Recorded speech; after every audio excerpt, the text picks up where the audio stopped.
Good morning बच्चों। आज हम करेंगे कक्षा 5 का मैथ चैप्टर नंबर 3 कितने वर्ग, पेज नंबर 41 पे हैं। इससे पहले हम पेज नंबर 40 तक जो वीडियो बना चुके हैं और उनके लिंक आपको डिस्क्रिप्शन बॉक्स में मिल जाएंगे। तो शुरू करते हैं पेज नंबर 41 पर। त्रिभुज, यहाँ पर देखें बच्चों की आपस में बातचीत है, उनको सुनते हैं एक बार क्या कह रहे हैं वो। इस आयत में बनाए गए दोनों बड़े त्रिभुजों का क्षेत्रफल बराबर है। ये कौन कहती है? समीना ने ये बात कही। सादिक कहता है लेकिन ये तो बिल्कुल अलग दिखते हैं। नीला त्रिभुज बड़ी आयत का आधा है। बड़ी आयत का क्षेत्रफल 20 वर्ग सेंटीमीटर है, इसलिए नीले त्रिभुज का क्षेत्रफल खालिस्तान वर्ग सेंटीमीटर है। अब यहाँ पर देखेंगे हम, जो यहाँ पर इन्होंने बड़ी आयत का जिक्र किया है, बड़ी आयत ये पूरी इस प्रकार से बनेगी और इस आयत का अगर हम देखें, इसकी लंबाई और चौड़ाई को अगर हम मापेंगे यहाँ से तो कितनी होगी। इसकी लंबाई देखें आप, यहाँ पर लंबाई कितनी है? 1 2 3 4 5 सेंटीमीटर जो है इसकी लंबाई है। और अगर हम इसकी चौड़ाई की बात करें तो 1 2 3 4 सेंटीमीटर इसकी चौड़ाई है। तो इसका मतलब क्या हुआ? इसका क्षेत्रफल कितना होगा? लंबाई गुना चौड़ाई, 5 चौका 20, तो इसका क्षेत्रफल कितना हुआ? 20 वर्ग सेंटीमीटर। अब हम देखेंगे जो यहाँ पर बड़ी आयत है और नीला जो त्रिभुज है ये बिल्कुल इसका आधा है ना। यहाँ पे आप देखेंगे ये वाली आकृति, यहाँ से अगर हम इसको डिवाइड कर रहे हैं तो ये नीले वाला बड़ी आयत का आधा है कि नहीं? आधा है। तो इसका मतलब ये नीला वाला कितना हुआ? 10 वर्ग सेंटीमीटर। 10 इधर रह जाएगा इसका और 10 उधर रह गया, तो इसका मतलब क्या हुआ? ये नीले वाला क्षेत्रफल कितना आ गया त्रिभुज का? 10 वर्ग सेंटीमीटर। लेकिन लाल त्रिभुज का क्षेत्रफल, अब यहाँ पर लाल त्रिभुज का जो क्षेत्रफल है हम उसकी बात करेंगे। इसमें तो दो अलग अलग आयतों के दो आधे हैं। यहाँ पर हम देख सकते हैं जो बड़ी वाली हमारी आयत थी, नीले वाले का हमने इसका हाफ करके निकाल लिया था। अब अगर हम लाल की बात करें तो लाल में देखो, अगर हम यहाँ से यहाँ तक की इसकी बात करें तो ये एक अलग से आयत बनी हुई हमें नज़र आएगी।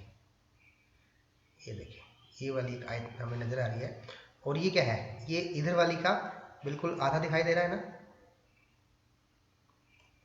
तो अब यहाँ पे देखो हम इसका क्षेत्रफल निकालेंगे, इसकी जो लंबाई कितनी हो जाएगी? 2, और चौड़ाई कितनी हो जाएगी इसकी? 1 2 3 4, तो 2 गुना 4, इस वाली आयत का क्षेत्रफल कितना आएगा? 8 वर्ग सेंटीमीटर। अब यहाँ पर करते हैं हम इसकी बात। अब ये देखो यहाँ से भी एक आयत बन रही है ये, और इसमें भी क्या है? ये इसका बिल्कुल आधा है। तो हम क्या करेंगे? इस आयत का क्षेत्रफल निकाल लेंगे और इसका आधा कर देंगे, तो 1 2 3, इसकी लंबाई जो है वो 3 हो गई और चौड़ाई 1 2 3 4, 3 और 4, लंबाई 3 चौड़ाई 4, तो इसकी आपस में क्या करेंगे? गुणा कर देंगे, लंबाई गुना चौड़ाई, 3 चौके 12, तो 12 का यदि हम इसका क्षेत्रफल निकालें तो कितना आएगा? तो इसका 12, और अगर इसका हम आधा आधा करेंगे, अब देखो ये पूरे इस आयत का क्षेत्रफल कितना आया है? 12, तो इसका मतलब क्या हुआ? ये कितना है? 6, और ये अंदर वाला ये भी 6। इधर से देखें इसका क्षेत्रफल 8 आया था, तो इसका मतलब क्या है? बाहर वाला ये कितना हुआ?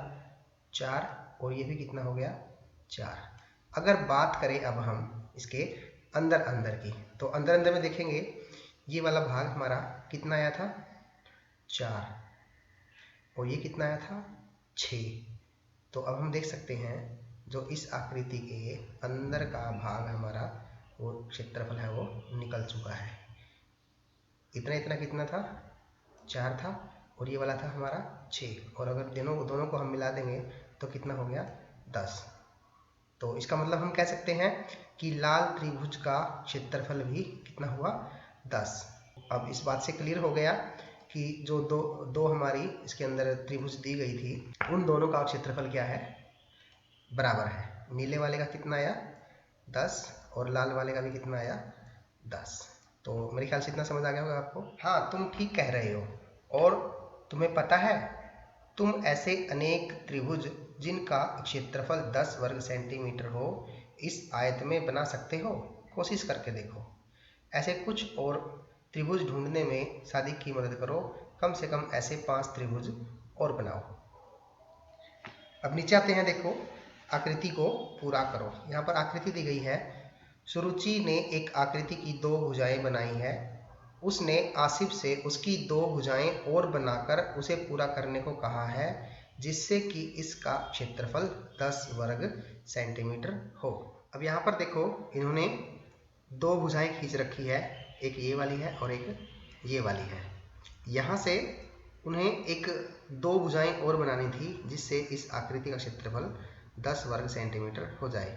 तो यहाँ पर देखो, यहाँ पे क्या किया उन्होंने, नीचे इसके 2 लाइन खींच दी और ये एक आकृति बन गई है, जिसका क्षेत्रफल 10 वर्ग सेंटीमीटर है। तुमने यह कैसे किया? ओह, यह तो आसान है। अगर तुम हरे भाग को देखो तो यह 4 वर्ग सेंटीमीटर है। यहाँ पे हम हरे भाग को देखते हैं। देखें आप, यहाँ पे ये जो हरा भाग है ये 4 सेंटीमीटर है। अब ये 4 सेंटीमीटर कैसे हैं वो हम आपको देखो बताते हैं। यहाँ से अगर हम ये एक वर्ग बनाएं तो ये इस वर्ग का क्षेत्रफल कितना है, 1 2 3 और 4, 4 का बिल्कुल आधा कर दिया तो यहाँ पर ये कितना आ गया, 2 आ गया ना। इसी प्रकार दूसरी हम साइड देखते हैं तो यहाँ से भी एक वर्ग बन रहा है इधर, और इस वर्ग का क्षेत्रफल भी कितना है, 1 2 3 4, 2 बाई 2 का है। तो इसका भी जो आधा कर दिया हमने तो ये कितना आ गया, यहाँ पर 2। तो इस प्रकार हम कह सकते हैं कि जो हरी जो त्रिभुज बनी हुई है यहाँ पर, ये इस प्रकार से हरा जो क्षेत्र है ये इसका क्षेत्रफल कितना आया, 4। तो हमें नीचे कितना बनाना था, नीचे हमें 6 बनाना था। तो देखो 6 बना दिया इन्होंने। 6 कैसे बना वो आप यहाँ से देखेंगे। अगर हम यहाँ से एक आयत इस प्रकार बना लें और इस आयत को बनाने से आप देखेंगे पीले वाला भाग इस पूरी आयत का आधा है ना। तो अब इस पूरी आयत का आप देखेंगे क्षेत्रफल कितना आएगा, 1 2 3, 3 होगी इसकी चौड़ाई और 1 2 3 4, 4 होगी इसकी लंबाई। तो इसका क्षेत्रफल कितना आया, 3 चौके 12, 12 अगर इसका क्षेत्रफल आता है तो दोनों आधे आधे भाग कितने होंगे, पीले वाला कितना होगा 6 और वाइट वाला ये भी 6।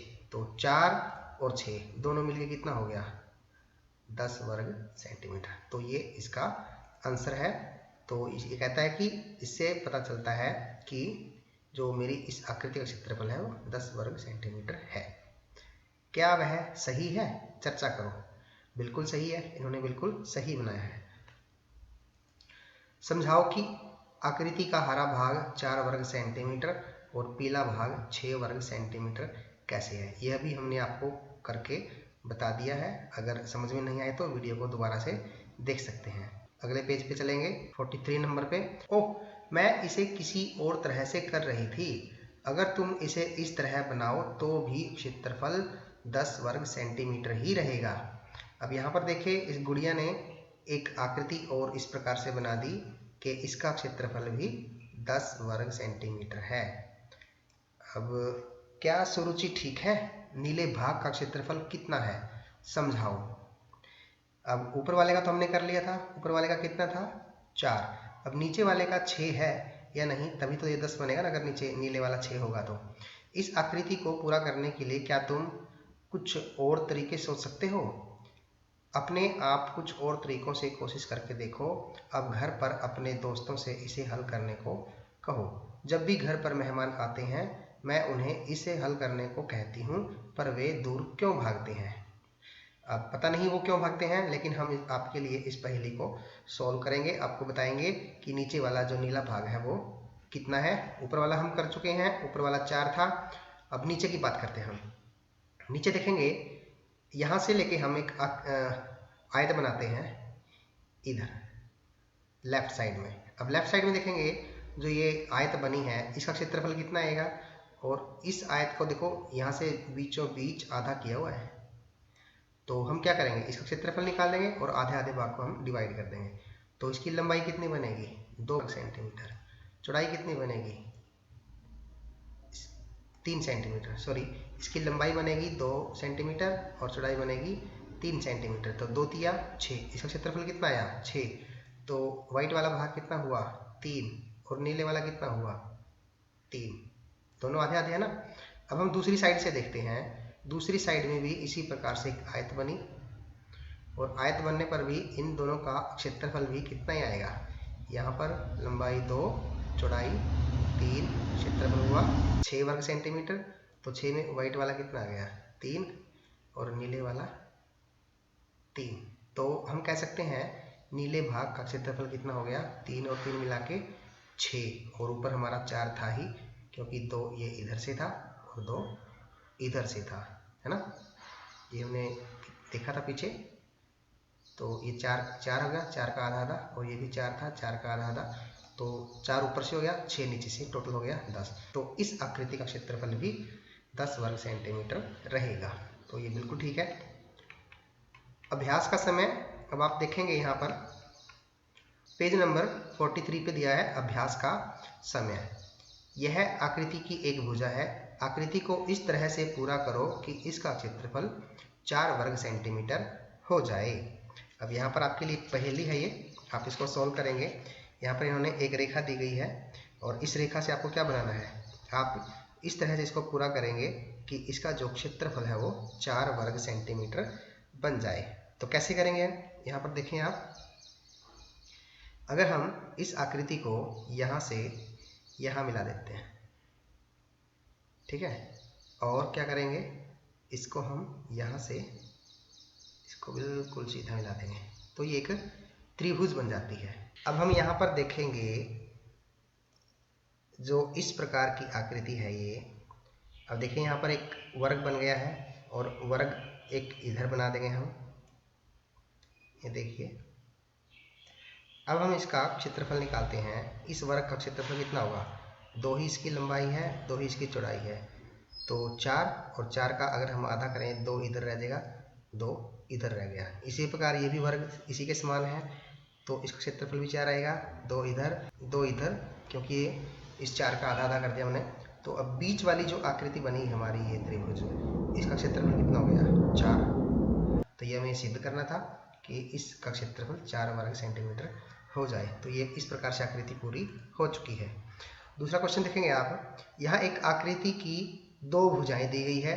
आकृति को कुछ इस तरह से पूरा करो कि इसका क्षेत्रफल 2 वर्ग सेंटीमीटर से कम रहे। तो कोई ज़्यादा बड़ी बात नहीं है। यहाँ पे देखेंगे हम, अगर हमने इस आकृति को यहाँ से मापते हैं, यहाँ ये मैंने मिला दिया छोटी त्रिभुज।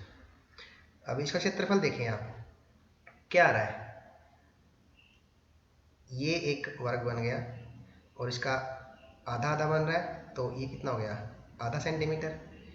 दूसरी तरफ भी देखें, इसी प्रकार एक वर्ग बन गया है, तो ये भी 1 सेंटीमीटर का है, ये भी इसका आधा हो रहा है। और जो अंदर की ये त्रिभुज बनी है इसकी, तो आधा इसका ये भाग और आधा इसका ये भाग, कितना हो गया 1 सेंटीमीटर। तो ये सिद्ध करना था हमें कि 2 सेंटीमीटर से कम रहे, तो हमने एक यहाँ पर त्रिभुज बना दी एक रेखा खींच के, और इसका क्षेत्रफल कितना आएगा 1 सेंटीमीटर, जो कि 2 से कम है। तो बच्चों पेज नंबर 43 तक आज हम इतना ही करेंगे। अगले वीडियो में करेंगे हम इसका नेक्स्ट पार्ट, पेज नंबर 44। मिलते हैं तब तक के लिए बाय बाय।